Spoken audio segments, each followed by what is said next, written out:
आज किस तरह का ज्ञापन एसएसपी द्वारा दिया गया है, आपको क्या? देखिए, मैं यामीन खान अब्बासी, जिलाध्यक्ष ऑल इंडिया मजलिस इत्तेहादुल मुस्लिमीन अलीगढ़। परसों जो हरदोगंज थाने में एक शरीफ कुरैशी जो मीट कारोबारी था, मीट लेकर जा रहा था, तो हनुमानगढ़ी पर जो कुछ तथाकथित हिंदूवादी जो अपने को कहते हैं संगठन के लोग थे, उन गुंडों ने उस व्यापारी को रोका। और आपने सोशल मीडिया पर भी वो वीडियो देखा होगा कि एक जानवर की तरह उसके साथ व्यवहार कर रहे थे। और मैं इनसे पूछना चाहता हूं कि शक की बुनियाद पर, अगर उन्हें शक था तो उसे पुलिस को कार्रवाई करने के लिए कहते या उसका सैंपल भरवाते और सूचना देकर इसे पुलिस से पकड़वाते। ये संविधान ये हमें इजाज़त देता है कि कानून हमें हाथ में नहीं लेना चाहिए। आपने सबने देखा होगा कि उसके साथ किस तरीके से मारपीट की गई। उसके अलावा उससे पहले भी हरदोगंज थाने में 4 मीट व्यापारियों के साथ उनको नंगा करके इतना बुरी तरह से पीटा, और जब उस सैंपल की जांच होकर के आई तो वो भैलों को मीट निकला। उसके अलावा आपने देखा होगा कि ये जो लोधा थाना है, उसमें कुछ मंदिरों पर हिंदूवादी संगठनों के लोगों ने आई लव मोहम्मद लिख करके आयशा मस्जिद के इमाम को फंसाने के लिए उनके नाम के साथ 10 मुसलमानों के साथ तहरीर दी।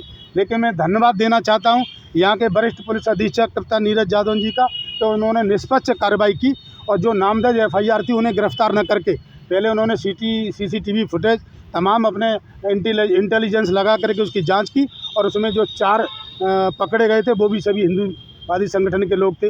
मैं ये पूछना चाहता हूँ, अगर किसी को माइक में अजान की दिक्कत आ रही है तो वो पुलिस प्रशासन या जिला प्रशासन को शिकायत करे कि ये जो सुप्रीम कोर्ट की रूलिंग के अलावा इतने डेसिबल पर अजान हो रही है, वहाँ पर मोती मस्जिद के इमाम को हड़काने हिंदूवादी संगठन के लोग पहुँच जाते हैं।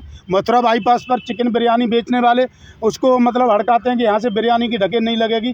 तो मैं ये कप्तान साहब को आज ज्ञापन के माध्यम से ये बताना चाहता हूँ कि ये जो हिंदू मुस्लिम गंगा जमुनी तहजीब का शहर है, इस शहर में कुछ हिंदूवादी संगठनों के लोग, चाहे वो बजरंग बल हो, चाहे बजरंग दल हो, चाहे करड़ी सेना हो, तमाम संगठन के लोग इस शहर की फिजा खराब करने की कोशिश कर रहे हैं।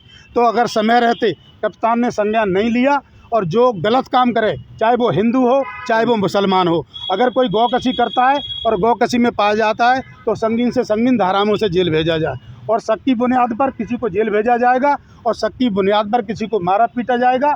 तो इससे तमाम अलीगढ़ जनपद के नहीं, तमाम मुस्लिमों में आक्रोश व्याप्त है। हम आज अल्टीमेटम देने आए कि इन पर कार्रवाई की जाए, और इन पर कार्रवाई नहीं की गई तो मजलिस इत्तेहादुल मुस्लिमीन सड़कों पर उतरकर आंदोलन करेगी।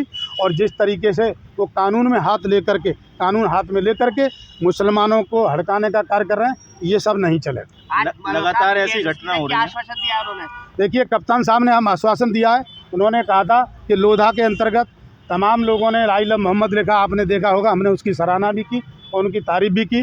कप्तान साहब कह रहे कि हम इसकी जांच करा रहे हैं, FIR कर दी गई है और उसमें 2 की गिरफ्तारी हो गई है। शेष को चिन्हित करके उनकी भी गिरफ्तारी की जाएगी, और अगर उनमें किसी पर अगर ज़्यादा मुकदमे पाए गए तो उनके खिलाफ गुंडा एक्ट की भी कार्रवाई की जाएगी।